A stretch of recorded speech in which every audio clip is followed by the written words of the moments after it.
हे guys, welcome back to my YouTube channel. आणि आज आम्ही घरात दोघी जणच होतो, तर काही कामच चाललं होतं दिवसभर. काम म्हणजे हेच घरातलं, बाकी काही असं नाही. आणि त्याच्या ह्याच्यात आम्हाला काही व्हिडिओ काढायला टाईमच नाही भेटला. आत्ता भेटला तर पटकन आठवलं चला व्हिडिओ काढून घेऊ. आम्ही दोघी पण म्हणजे काम असं काही नाही, पण घरातलंच काम होतं ना, म्हणून असेच बसलो होतो. हा म्हणजे बसून बसून काम आवरत होतो असं म्हणायचं होतं. बसून काम कपडे वगैरे असतात ना घरातले, तेच. बाकी असं काही नाहीतर तुम्हाला वाटेल आता साफसफाई केली आणि परत काढली. नाही, असं काही नाही. तेच फरशा वगैरे पुसायच्या होत्या, तेच हा, आज सगळं पुसून घेतलं. आणि हे आवरावरी चालली होती. हे डब्बे काढून तिथलं पुसलं, हिथलं पुसलं, गॅस वगैरे घासला, म्हणजे ते कॉमन काम. हा, ते रोजचंच काम होतं. आम्ही जेवलो होतो दुपारीच.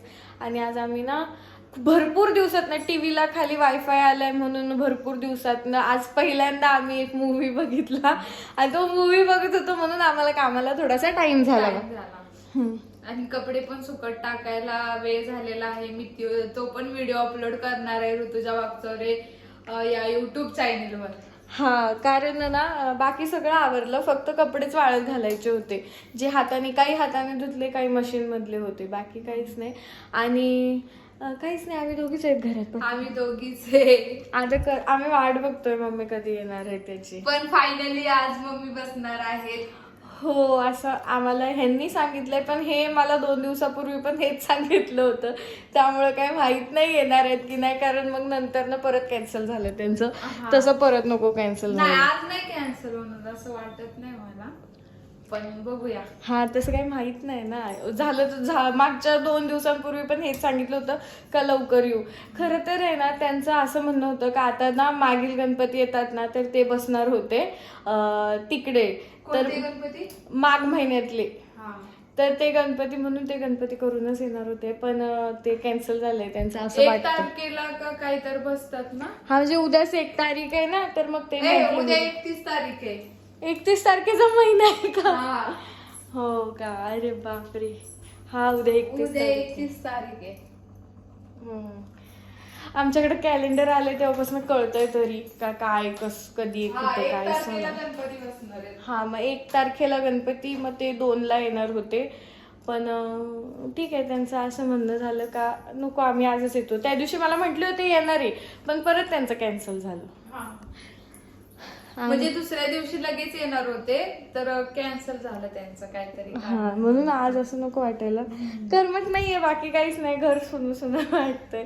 एक जरी व्यक्ती नसली तरी सुन वाटतं. मग 2 व्यक्ती नसताना का शांत नाही वाटणार? ते पण गोंगाट करणारे आहेत दोघी पण.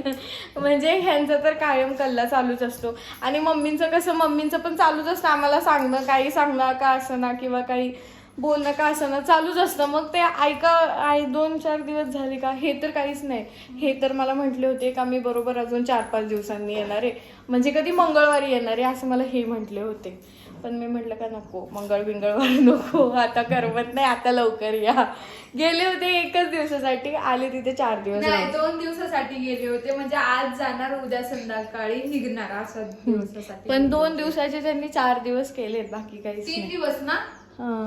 हा, 3 दिवस. मग उद्याचा एक 4था दिवस नाही का? आज संध्याकाळी बसल्यावर उद्या येते, उद्या सकाळी. सांगता येत नाही ना. सांगू शकत नाही. आणि ताईंनी नवीन हेअरस्टाईल चालू केली बघा. नवीन काही नाही, असं अजून काय, हे पण मोडायचंय मला पहिले. त्यांना वैताग आलाय हे मधल्या भाग पाडून. आणि मी असं चपचपीत तेल लावलंय ना, म्हणून मी 2-3 दिवस झाले तेल लावून ठेवलंय. आता उद्या धुवून टाकेल. तर मस्त अशी वेणी घातली मी, सागर वेणी. बघायची का ती विस्कटली असणार आहे ती. खूप छान भूमीने वेणी घातलेले. ती सकाळी 3 दिवसापासून वेणी घालतीये. तेल लावून ना 2-3 दिवस ठेवायचं आणि अशी वेणी घालायची. अशी म्हणजे मी लहानपणी करायचे, तर तेव्हा माझी केस खूप दाट होती. म्हणजे मम्मी करायची माझी तेव्हा खूप दाट होती, खूप दाट केस होती माझी. पण नंतर मी मोठी झाली, मग मोकळी सोडायला लागले ना, मग तेव्हापासून गळून गेली माझी केस. नाहीतर माझी केस अजून खूप दाट होते. म्हणून मी आता ठरवलंय का परत तसंच करणार आहे मी, बाकी काहीच नाही. अजून काय म्हणते मग? अजून काहीच नाही. भूक लागली होती. हा, आमचं डोशाचं पीठ फायनली संपलेलं आहे आज. आज आम्ही मस्त बटाट्याची चटणी आणि डोसा बनवला होता. म्हटलं जास्त दिवस ठेवू पण नाही ना. हा, म्हणून आज संपवून टाकलं फायनली. म्हणजे खाल्लं बरं का, आम्ही फेकून नाही दिलं. हा, फेकलं नाही पण नाही, तो संपलं म्हणजे फेकलं वाटेल असं काही नाही. आम्ही त्याचंच जेवण केलं दुपारी. हा, तर बटाट्याची चटणी ते बघा तिथंच असं लई सुंदर बटाट्याची चटणी बनवली होती आज ताईंनी. दाजींना पण आवडली आणि मला पण आवडली. खूप छान बनवली होती बटाट्याची. वाटाणा टाकला होता त्याच्यात. हे म्हटले 2-3 वेळेस म्हटले ऋतू खूप छान झाली, खूप छान झाली. ईश्या ईश्या म्हणा ईश्या. मग मी खाऊन बघितली, मग मला पण असं वाटलं ना, हा खरंच. म्हणजे काय झालं माहितीये का, मसाला डोसा नसतो का त्यामध्ये बटाट्याची चटणी वगैरे, ती फक्त एवढंच कमी होतं की आम्ही ती डोश्यात नाही टाकली, नाही तर सेम हॉटेलचा डोसा. बाकी काहीच नाही. चटणी लय भारी झाली होती. आता यार नको आहे, खरं सांगते, मस्करी नाही करत आहे. आणि आम्ही मेंदूवडे बनवले होते, ते पण आम्ही संपून टाकले फायनली. ते त्या दिवशीच संपले, पण मला सांगायचं होतं बरेच दिवसापासून. आम्ही काय केलं माहितीये का, त्याच्यात दही टाकलं आणि दही वडे बनवून खाल्ले त्याचे, नाही का. भिजत घातले होते. हा, कारण मग ते थोडेच होते, मग त्यांसाठी सांबार बनवणं आम्हाला शक्य नव्हतं. म्हणून मग त्याच्यात दही टाकले आणि त्याचे दही वडे बनवले आणि मग खाल्ले आम्ही दोघांनी. पण छान लागले दही वडे पण. ही आयडिया पण आम्हाला मम्मींनीच दिली होती जाताना, का म्हटलेल्या आदल्या दिवशीच बनवले आम्ही जायच्या. मग तेव्हा आम्हाला मम्मी म्हटलेल्या की ह्याच्यात आहे ना तुम्ही उद्या असं म्हटलं, उद्या ना तुम्ही दही आणा आणि ह्याच्यात टाकून खा, ते भिजवून ठेवा. चाट मसाला टाका, चाट मसाला वगैरे टाका आणि मस्त खा. हा, पण मी काय केलं माहितीये, थोडे वडे साईडला ठेवलेले आणि दह्यात बुडवून खाल्ले. पण लय कडक झाले होते ते, खायचे ह्याचेच नव्हते. फक्त आमच्या मम्मीनी खाल्ले, बाकी कोणी वडे नाही खाल्ले. हा, बाकी काही कुणीच नाही खाल्लेले. हा मधाचा डब्बा मी संपवलाय बरं का. नाही, एवढाच होता, लय नव्हता. वेट लॉस करून राहिले भूमी. एवढा नव्हता, लय कमी दाखवलं तुम्ही. एवढंच होतं भूमी, एवढंच होतं. हा, मग त्याच्यात एक चमचा म्हणून किती केलं ते बघा. वरती आहे अजून एक. हा वाला आहे तो दिसणार. हा, मी काय म्हणता ना, कोणता मध घेतलेला आहे, पोकळीतला. हा, पोकळीतला मध, म्हणजे प्युअर मध घेतलेला आहे आम्ही. म्हणजे पोकळीतला जे दारावर घेऊन येतात ना मध, पोकळीतला त्यांनी काढून दिलेला आहे, तो मध घेतलेला आहे आम्ही. अच्छा, हे मला माहित नाही. हे मला ताईंनी सांगितलं होतं, जेव्हा आम्ही नव्हतो तेव्हाच घेतलेला आहे हा मध ताईंनी. पण तरी त्यांनी ना काय झालं माहिती का, तेवढी एक बरणी वरून थोडासा उरलेला म्हणून त्या बरणीत टाकला. तर मी आधी भरणीत ठेवायचं असतं ना, त्याच्यामुळे आम्ही काचेच्या भरणीत. हा, मग मी तोच चालू केला होता संपवायला. त्यांनी सांगितलं फ्रीज मध्ये नका ठेवू, नाही तर फ्रीज मध्ये ठेवल्यावर साखर बनते. त्याच्यामुळे आम्ही फ्रीज मध्ये नाही ठेवलेला. आणि ते मेडिकल मध्ये भेटते ना ती डब्बी, ती तर बिलकुल कोणी घेऊ नका, कारण त्यात फक्त गुळाचा पाक असतो. आणि मध चेक कसं करायचं माहितीये का तुम्हाला? माहितीये का?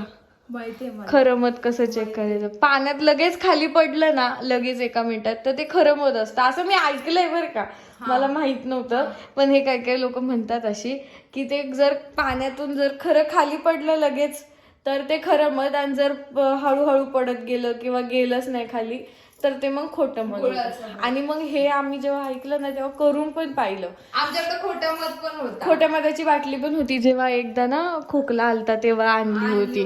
त्याची एवढी अशी मोठी बाटली होती, आम्ही आणली होती. मग तो पण चेक केला आम्ही. पण त्याची चव आणि ह्याची चव वेगळीच आहे.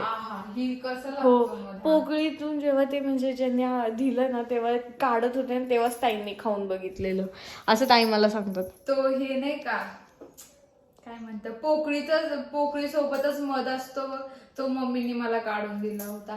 काय भारी लागलं होतं मध. हा ना, काय माहित नाही अजून, मी तसा प्युअर मध नाही खाल्लेला, पण हा पण प्युअर मधच आहे, त्यामुळे हा मला इतका छान लागतो ना. तो पण प्युअर, म्हणजे विषय एवढाच असतो का तो पोकळीमध्ये असतो, आणि तो त्या लोकांनी हा मध पोकळीतला काढून दिलेला आहे. हा का, ते उपरणं असतं ना, आणि उपरण्यामध्ये टाकते ते पोकळी, आणि अशी पिळून म्हणजे त्याच्यातून निथळून जात. हा, म्हणजे निथळून जात ते बाकी. आणि असं म्हणतात की ते उरलेलं असतं ना ते वरचं, त्याचं मेन बनतं ना. त्या सगळं जे पोकळी अशी खरडून काढतात त्याच्यातलं उरलेलं असतं त्याचं मेन बनतं असं लोक म्हणजे ते असं गाळून गाळून गाळून काढताय ना, हा. त्यात मधाचं ती पोकळी असते ना कोरडी, त्याचं मेन बनतं. हा.